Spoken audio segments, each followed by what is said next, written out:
South ఇండియాలోనే అతి తక్కువ ధరలకి రత్నాలనందించే ఏకైక సంస్థ 6JVR. సో నాకు కూడా ఒక మంచి మెమరీగా ఉండాలి కాబట్టి నేను ఇంటర్వ్యూకి పిలిచేశాను. చాలా ఇంటర్వ్యూస్ ఉన్నా కూడా ఫస్ట్ ఆఫ్ ఆల్ నాయుడు నుంచి అంకిత వరకు అసలు జర్నీ అనేది నిజంగా ఒక ఇంటర్వ్యూలోనో ఒక 1 అవర్లోనో చెప్పే విషయం కాదు.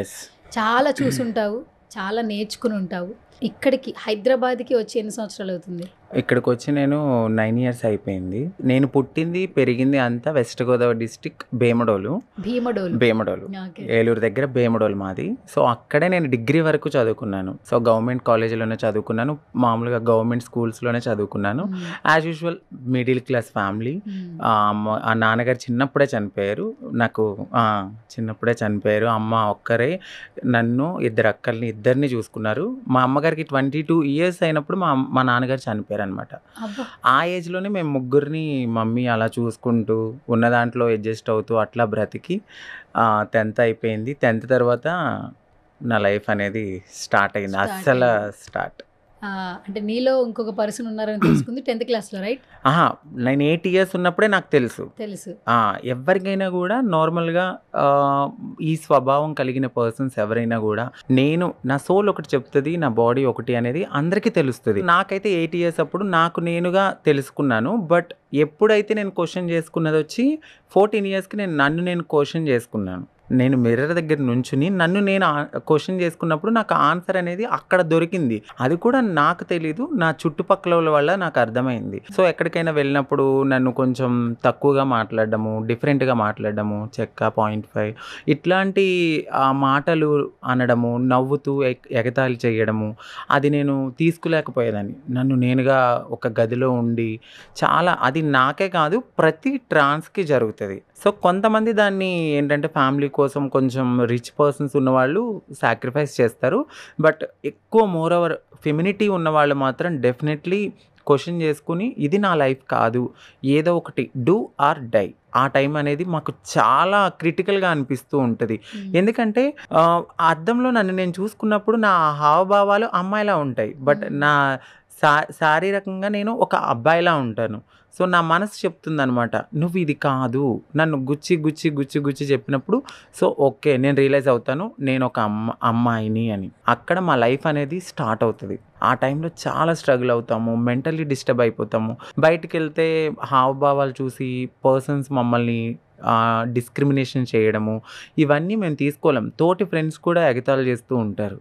అది నా లైఫ్లో అయితే చాలా బాగా ఎక్కువ జరిగినాయి. చాలా అంటే చాలా. కానీ మా అమ్మకి నేను ఎప్పుడు ఒక రాజులానే కనపడేదాన్ని. ఎందుకంటే ప్రతి తల్లికి తన కొడుకేంటి కూతురేంటి రాణి రాజులేగానే చూసుకుంటారు కదా. సో మా అమ్మ కూడా నన్ను చాలా బాగా చూసుకునేవారు. వాళ్ళు ఎప్పుడు నన్ను గమనించలేదు, నా చుట్టుపక్కన వాళ్ళు నన్ను గమనించడంతో నాలో ఉన్న మార్పుల్ని నేను గమనించుకున్నాను అనమాట. అరే అసలు మార్పులు గమనించిన తర్వాత ఇప్పుడు నువ్వు చెప్తుంటే ఫ్యామిలీ స్టేటస్, మమ్మీయే మిమ్మల్ని అంతా చాలా కష్టపడి పెంచారు, ఫాదర్ లేకపోయినా కూడా. 3 పిల్లలు అంటే నార్మల్ విషయం కాదు. అది చాలా యంగ్ ఏజ్ లో చనిపోయారు నాన్న. ఆమెకి 21 అంటే చాలా చిన్న ఏజ్ లో చనిపోయారు. 22 years. ఓకే. తర్వాత నేను పైకి ఇలా కనిపిస్తున్నాను బట్ నా లోపల వేరే చేంజెస్ వస్తున్నాయి అమ్మా అని అమ్మతో ఫస్ట్ కాన్వర్జేషన్ జరిగినప్పుడు అమ్మ నీకు చెప్పిన వర్డ్స్ ఏంటి? నాన్న నువ్వు మ్యారేజెస్ కానీ ఇలాంటి ఏమీ చేసుకోవద్దు. సో అందరూ చాలా ట్రోల్ చేస్తుంటారు, నీకు పెళ్లి సంబంధం అయినప్పుడు నువ్వు పరిగెత్తుకుంటూ వచ్చావని. అదంతా రాంగ్ అనమాట. ఇప్పుడు నేను నా లైఫ్లో ఫస్ట్ మీకే చెప్తున్నాను ఇది. సో ఏంటంటే మా మమ్మీకి చెప్పినప్పుడు చాలా బాధపడ్డారు. బట్ సొసైటీలో ఇలా ఉంటుంది నాన్న, నువ్వు మారొద్దు, నువ్వు అమ్మాయిలాగానే ఉండాలన్నా కూడా అలాగే ఉండు, కానీ చేంజ్ అవ్వద్దు, అబ్బాయిలానే ఉండు అని చాలా గట్టిగా పట్టుకుని నన్ను, మా 2 అక్కలు అక్కడే ఉన్నారు. మా ఇంట్లో మేమే ఒక 4 pillars లాంటి వాళ్ళం. ఒకరికి ఏ కష్టం అనిపించినా మేము చెప్పుకుంటాం కాబట్టి నన్ను చాలా గట్టిగా హగ్ చేసుకుని నీకే ఎందుకు ఇలాగ వచ్చింది, మనం ఏం పాపం చేసుకున్నాము, అట్లా చాలా అంటే చాలా బాధపడ్డారు మా అమ్మ వాళ్ళు కానీ అక్క వాళ్ళు కానీ. బట్ దేవుడు, నేను అన్నాను ఇది నాకు శాపం కాదు, ఎంతో పుణ్యం చేసుకుంటే నేను ఇలా పుట్టానేమో అని ఆ ఏజ్లోనే నేను చెప్పాను. 16 years అప్పుడే నేను ఇలా చెప్పాను.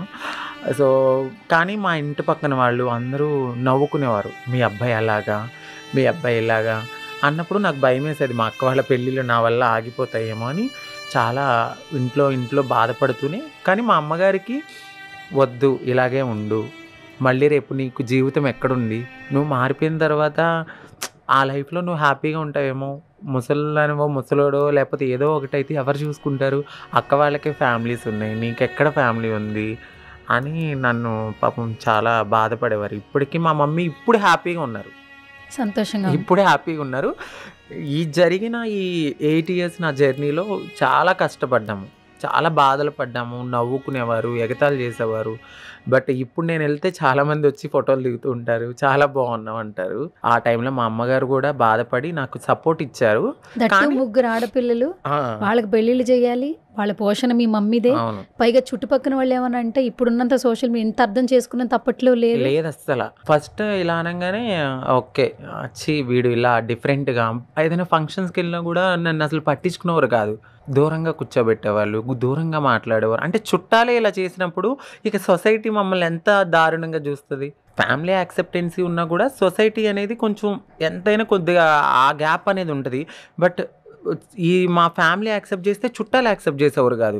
నన్ను అయితే లిటరల్లీ నేను హెయిర్ పెంచుకున్న టైంలో నన్ను జుట్టు కట్ చేసుకుంటేనే మా ఇంటికి రా అన్న వాళ్ళు ఉన్నారు.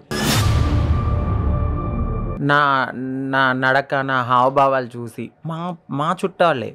మా అక్క వాళ్ళ పాపను చూడడానికి వెళ్ళాలనుకున్నప్పుడు కూడా నన్ను జుట్టు కట్ చేసుకుంటేనే రావాలి నువ్వు, లేకపోతే రావద్దు అని నన్ను చాలా టార్చర్ చేసేవాళ్ళు. బట్ ఆ టైంలో మా మమ్మీ, మా సిస్టర్స్, మా తమ్ముడు మాకు, నా కొడుకు నాకు, మీకు ఇష్టం లేకపోతే మా ఎవరితో మాట్లాడద్దు, మాతో మేము హ్యాపీగా ఉంటామని చెప్పి చాలా సపోర్ట్ చేశారు. ఆ టైంలో నాకు హ్యాపీ అనిపించింది. ఓకే, అక్కడ నేను గెలిచాను అనిపించింది. ఫస్ట్ నువ్వు కుటుంబాన్ని గెలిచావు. ఎస్, చాలా మంది కుటుంబాన్ని అవును. గెలవలేరు కూడా. ఎస్, ఎంతో కడుపును పుట్టినా కూడా చుట్టాల కోసం యాక్సెప్ట్ చేయరు. అవును. ఇంకొకటి ఏమంటారంటే సంపాదిస్తున్నారు కదా అందుకే యాక్సెప్ట్ చేస్తారు అని చాలామంది అంటూ ఉంటారు. నా దగ్గర ఏమీ లేదు, జీరో అన్నప్పుడే నా ఫ్యామిలీ నన్ను యాక్సెప్ట్ చేసింది. సో ఆ ఒక్క బలం అనేది ప్రతి ట్రాన్స్కి వాళ్ళ ఫ్యామిలీ నుంచి దొరికితే ఎవ్వరు కూడా భిక్షాటన చెయ్యరు, సెక్స్ వర్క్ చెయ్యరు, బెగ్గింగ్ చెయ్యరు, నిజంగా చెయ్యరు. ఇది ఆదరణ దొరకక మాత్రమే, ఒక అవగాహన లేక, సో ఇలాంటి సిచ్యువేషన్ని ఫేస్ చేస్తూ ఆ 14-15 yearsలో బయటికి రావడం అనేది జరుగుతుంది. ఆ టైంలో మాకు ఎడ్యుకేషన్ ఎక్కడ ఉంటుంది? కరెక్ట్, ఉండదు. ఎందుకంటే స్కూల్కి వెళ్తే పిల్లలు ఏడిపిస్తూ ఉంటారు, ఇంట్లో చుట్టుపక్కల వాళ్ళు ఏడిపిస్తూ ఉంటారు. ఇదేంటి అని చెప్తే ఫ్యామిలీ కొంతమంది యాక్సెప్ట్ చెయ్యరు. ఇప్పుడు కూడా 50% ఫ్యామిలీస్ యాక్సెప్ట్ చెయ్యని వాళ్ళే ఉన్నారు, ఇంటికి వెళ్ళి తిరిగి వచ్చేసిన వాళ్ళు కూడా ఉన్నారు. ఎక్కడో కొంతమంది యాక్సెప్ట్ చేస్తే అలాంటి వాళ్ళు మాత్రం మంచి లైఫ్ని లీడ్ చేస్తూ ఫ్యామిలీని బాగా చూసుకుంటారు. సో ఫస్ట్ ఫ్యామిలీ మారాలి, ఫ్యామిలీని చూసి సొసైటీ మారుతుంది. సొసైటీ వల్ల మాకు కూడా ఒక జీవన ఆధారం అనేది ఉంటుంది, ఒక ఎడ్యుకేషన్ ఉంటుంది, మాకు మేము బ్రతకాలి, మా సెల్ఫ్ ఐడెంటిటీ మేము చూసుకోవాలి అనేది కూడా తెలుస్తుందని నేను ఫీల్ అవుతూ ఉంటాను.